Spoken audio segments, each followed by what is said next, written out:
this show, we meet people who have carved out success by their own definition. I'm David Cadvey, best-selling author and entrepreneur. This is another mini episode in which I share some content that I've written elsewhere on the web. This is from my blog, cadvey.net, and it is called Earn It. I'm just going to go right into it.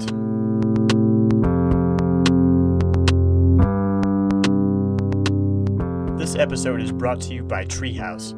Take your career to the next level and learn from over 1,000 videos created by expert teachers on web design, coding, business, and much more. Claim your free 14-day free trial at cadvey.net/treehouse. You'll be supporting the show.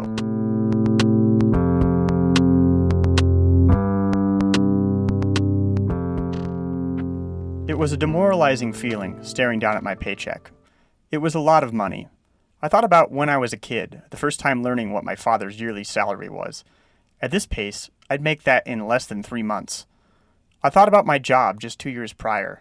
It would have taken me 3 months to make what I had just made in 2 weeks. I was making lots of money. I was designing things. Why did I feel so shitty?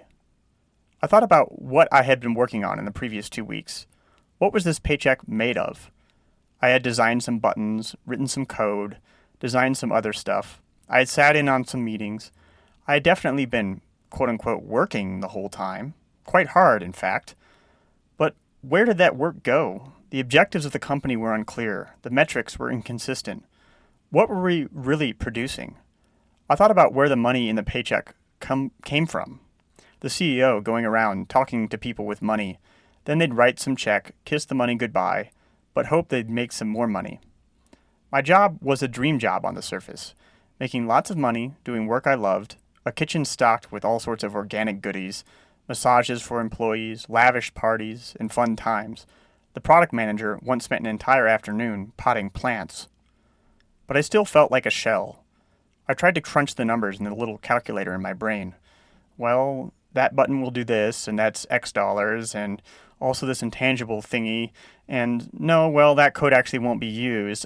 It just didn't add up. Nothing could fill in enough earth underneath this shell to make it seem like it sat where it belonged. Sure, the money was speculative money. The investors had to reasonably assume that it would disappear into thin air. But in that process, my time and talents and efforts, and those of dozens of others, had to disappear into thin air as well. We were operating on false mechanics, allowing our actions to be guided by the whims of others, and by the dangerous false sense of importance that can result from getting paid lots of money. As I walked to work the next day, I passed the place where people lined up to ride the cable car. Some of them were elderly tourists. I imagined that they had worked their whole lives to come visit this city, to come stand in this line and ride this famous cable car. Yet I got to walk by this every day. 2 years prior, this was a place of fantasy, like it only existed on TV and in movies. Why did I get to live this life? Why did I get this big paycheck and to live in this city? I looked around at all of the people going to work and thought about their paychecks. I imagined many of them also got paid lots of money to ultimately produce nothing. They didn't have any earth underneath their shells either. When I finally got laid off, I didn't feel a sense of despair. The fog of fear floated above a feeling of rightness, freedom, inevitability, and certainty, like it feels to be strapped into a roller coaster, listening to the chain pull up that first incline. I didn't want to be a shell anymore. I wanted to earn it. The months and years since that day have been filled with trying to gather earth. From the beginning, it was gratifying to dig into the dirt, to constantly have to be resourceful, to constantly evaluate what I had. How could I collect all of this into one solid pile and keep building on it? I dug into the nooks and crannies, trying to find whatever I may have missed the last time around. I had more paychecks waved in front of my face. One CEO literally begged me to come work for his company. It all sounded like it should have been enticing, but I surprised even myself at how uninterested I was. I just didn't see enough earth there. The process of gathering earth has not been easy. It has not been massages and organic fruit baskets and lavish parties. Much of it has been fear and paranoia and anxiety and loneliness and doubt. The satisfaction that I've gotten along the way hasn't come from big paychecks, or getting to tell people at parties that I worked for a cool company, or really having any sort of straight story about what I had been doing at all. the satisfaction came from the comfort of dark walks home after 16 cafe laptop hours of tinkering with nothing in particular, thinking to myself about how I hadn't made a dime that day, but still feeling like the earth was swelling beneath my feet. It came from the very thought of an idea making my blood pump harder, as if that force were what powered my fingers.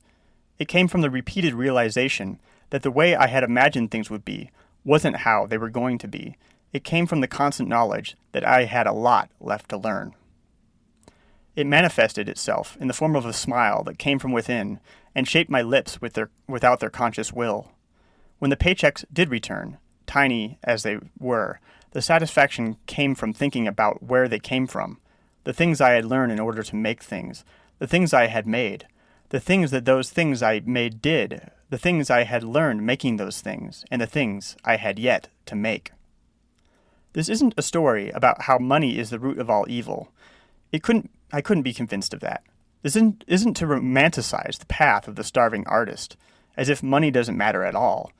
It does. It just does. This also isn't a story about how there is no better metric to guide one's actions than the almighty dollar. As evinced by my own experiences, that doesn't make sense. And this isn't a story about the virtue of lone wolves, as if anyone can operate without others, or of the justness of the world, as if we all always get what we deserve. The universe is clearly too fickle for that to be true. But there is some place in the middle of all of these things, when you strip away the artificial structures that harbor you, when you dig your fingers into the dirt and salvage even the soil under your nails.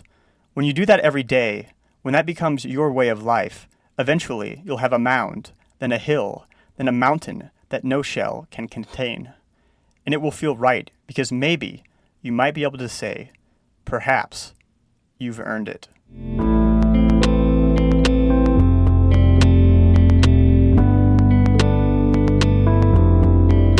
So, there we have it.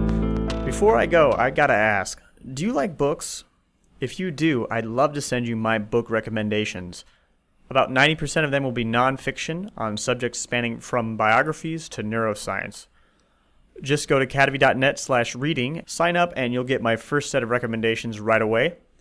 You'll be supporting the show if you buy any of those books through the links in the email. This has been Love Your Work, and I'm David Cadavy. The theme music for this show is See in You, performed by The Album Leaf, courtesy of Sub Pop Records. Love Your Work is a production of Cadavy Inc.